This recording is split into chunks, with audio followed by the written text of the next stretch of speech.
Hello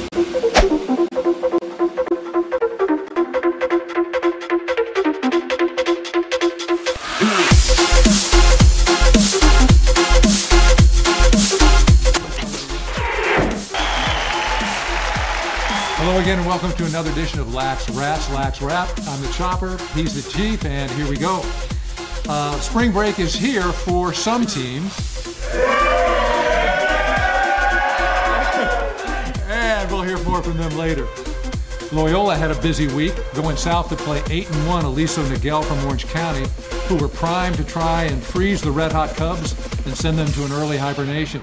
Speaking of red hot, the Chiefs 7-2 Panthers are on a 7-game win streak and prowling for more. They look to feast on some Seahawks later in the week. Can they make it even numbers with 8 wins? Well, there is a flock of Seahawks hovering in our studio, waiting to hear what the Chief has to say about his squad. The Oak Park Eagles are back on the radar after a couple of losses, and they're on a 4-game win streak, with Thatcher and Palos Verdes coming up next. Can they make it a 6-game win streak, or will the Sea Kings claw them up?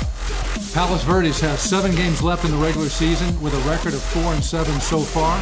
Vegas has them 1 game over 500 to end the regular season. Any bets? Lane? Bet the house, Drew. And Lane's going to be back to tell us about the red hot teams in just a second. Well, it's important to be peaking at the right time, and I believe the Loyola Cubs are doing so.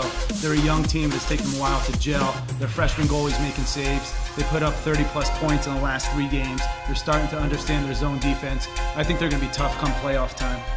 And Oak Park, who I picked as a preseason #1, they're starting to feel it. They had a couple road bumps along the way, but they got a couple kids back from injury. They figured out their transition game. The face-offs are ridiculous. They're playing some good lacrosse. I don't really want to see them in playoffs. Still captain by committee with that group? That's correct. You know, a selfless group they are. And the last hot team I want to speak about is the Peninsula Panthers. They're starting to feel it right now. We've won 7 in a row. On the horizon, we have Culver City and Redondo. And we know what Redondo is capable of. Yeah! Things have been close between you two teams for the last 3 years. 1 goal game every time you guys have played. In a match that close, what's it come down to? Clearly coaching. It's all about the coaching. This week's Lax Rats Top 10, we've got several guests from the Redondo team to start us off, and we'll start with Coach Camuto at number 10. Number 10, we have Alex Peck from Loyola. Loyola in transition, hitting the low guy turning around, and Alex Peck finishing. Coming in at number 9, we've got Sam Torgove with the double move. Lane, fool me once. Shame on you. Fool me twice. Shame on me. Coming in at number 8 is the Harvard Westlake Hail Mary goal. And here's the Roman Empire to tell you all about it. Hey, Coach. Hey, how you guys doing? All right. Hey, Roman. So Roman, here's the deal. You are coming in at number 8 on the top plays this week.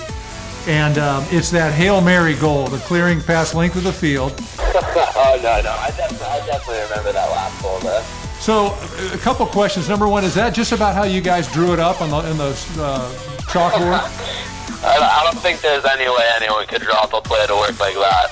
Well, but I mean, were you expecting to get a cross pass like that once the dust settled on the far side?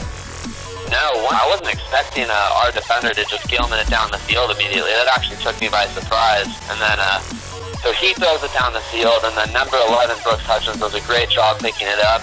He was this was about like 10 seconds left. He was like shaking his defender a little bit, trying to get some room. I was on the backside, cut right across the crease, and he hit me with the pass, and I went for the catch, actually missed the catch.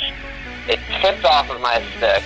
From there, it hit the crossbar of the goal, I believe, then hit the ground, but because of all the tips and different turns that the ball had taken, it actually backspin back into the goal. In the second quarter, there was also another play where it tipped off my stick accidentally and then went into the goal. So twice in that game, I had 2 accidental goals, and I really still can't believe that 2 goals like that would happen in the same game.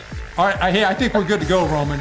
You are the Empire, man. Good luck with everything. We'll talk to you down the road.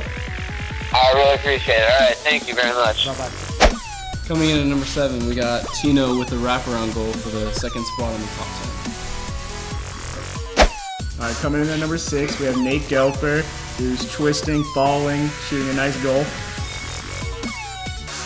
Coming in at number 5 is my buddy Grant Feichens, dodging down the alley, gets double for a casual J with a G. we've got Connor Reed, who's an LSM for Aliso Niguel. 3 big points in that game. I've got LSM from Redondo, Connor Romero. Tell us a little bit about those. Well, he had his first goal coming in right off the face-off, started the game. Nice way to start it. He had his second goal coming in, had a little face dodge to a nice bounce shot. And then he ended up coming up with an apple too, an assist.